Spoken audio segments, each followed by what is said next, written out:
राजस्थान के चुनावी रण में हनुमान को मिला रावण का साथ। बीजेपी कांग्रेस को हराने के लिए बन गया एक नया गठबंधन। हनुमान बेनीवाल ने यूपी के चंद्रशेखर के साथ मिलाया हाथ।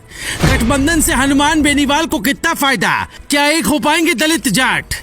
राजस्थान के चुनावी रण में लड़ाई ने अब नया मोड़ ले लिया है, क्योंकि जीत के लिए अब नए समीकरण खोजे जा रहे हैं।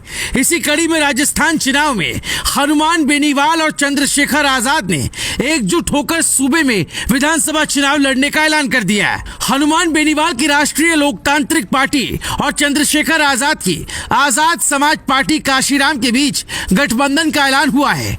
अब दोनों ही पार्टियां बीजेपी और कांग्रेस को हराने के लिए मैदान में उतर चुकी है।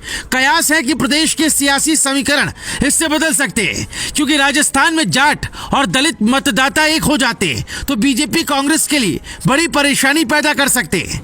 दोनों पार्टियों के गठजोड़ ने अब तीसरे मोर्चे की सुगबुगाहट को तेज कर दिया है। यही नहीं, थर्ड फ्रंट ऐसे मजबूत नेताओं को अपना प्रत्याशी बना रहा है जो पिछले विधानसभा चुनाव में काफी मजबूती के साथ लड़े या दूसरे नंबर पर रहे। उदाहरण के लिए भरतपुर जिले की नगर विधानसभा सीट पर 50,000 मुस्लिम मतदाता, 45,000 गुर्जर मतदाता और 40,000 जाट मतदाता हैं। यहाँ 3,60,000 अनुसूचित जाति के मतदाता हैं। दूसरी तरफ आजाद समाज पार्टी ने बानसूर से रोहतास शर्मा को टिकट दिया है। रोहतास शर्मा बीजेपी के नेता रह चुके हैं और बीजेपी सरकार में मंत्री भी रह चुके हैं, लेकिन प्रदेश अध्यक्ष डॉक्टर सतीश पूनिया के खिलाफ बयानबाजी के चलते उनको बीजेपी से बाहर का रास्ता दिखा दिया गया था। यहाँ ब्राह्मण और दलित वोट के एक साथ होने के कयास के चलते इन्हें मजबूत उम्मीदवार माना जा रहा है। इन सबके बीच साफ तौर पर हनुमान बेनीवाल और चंद्रशेखर की निगाहें बीजेपी और कांग्रेस के बागी नेताओं पर है, जिन्हें टिकट नहीं मिलने की स्थिति में गठबंधन का उम्मीदवार बनाया जा सकता है, जिससे बीजेपी हो या कांग्रेस, इन दोनों पार्टियों के सियासी समीकरण भी गड़बड़ाते हुए दिख रहे हैं। बेनीवाल के समर्थकों का दावा है कि गठबंधन से दलित वोट मिलेंगे।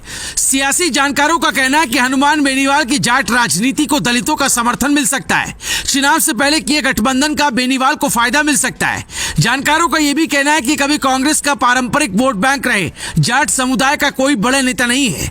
प्रदेश की दो ध्रुवीय राजनीति में जाट पीछे छूट गए हैं। ताकतवर कौम होने के बावजूद इस समुदाय को वो महत्व नहीं मिला जिसकी उम्मीद वो लगाए बैठे हैं। फिलहाल अब देखना होगा कि चुनाव में क्या कुछ होता है और ये गठबंधन कितना कामयाब हो पाता है। मौजूदा वक्त में राजस्थान में केवल बीजेपी और कांग्रेस की ही लड़ाई नजर आ रही है, जबकि क्षेत्रीय दल अपने अस्तित्व को बचाने के लिए दम लगा रहे हैं। आरएलपी के पास अभी 200 में से कुल 3 सीटें हैं, जिसमें खींवसर, मेड़ता और भोपालगढ़ शामिल है। लेकिन अब की बार हनुमान बेनीवाल बड़ी महत्वाकांक्षा के साथ चुनावी मैदान में उतर रहे हैं और सभी 200 सीटों पर लड़ने का दम भर रहे हैं। इसीलिए उन्होंने चंद्रशेखर आजाद की पार्टी से गठबंधन किया है। गठबंधन कितना सफल हो पाता है और 3 दिसंबर को नतीजे में आखिर कितनी सीटें जीत पाता है, इसके लिए फिलहाल तो इंतजार ही करना होगा।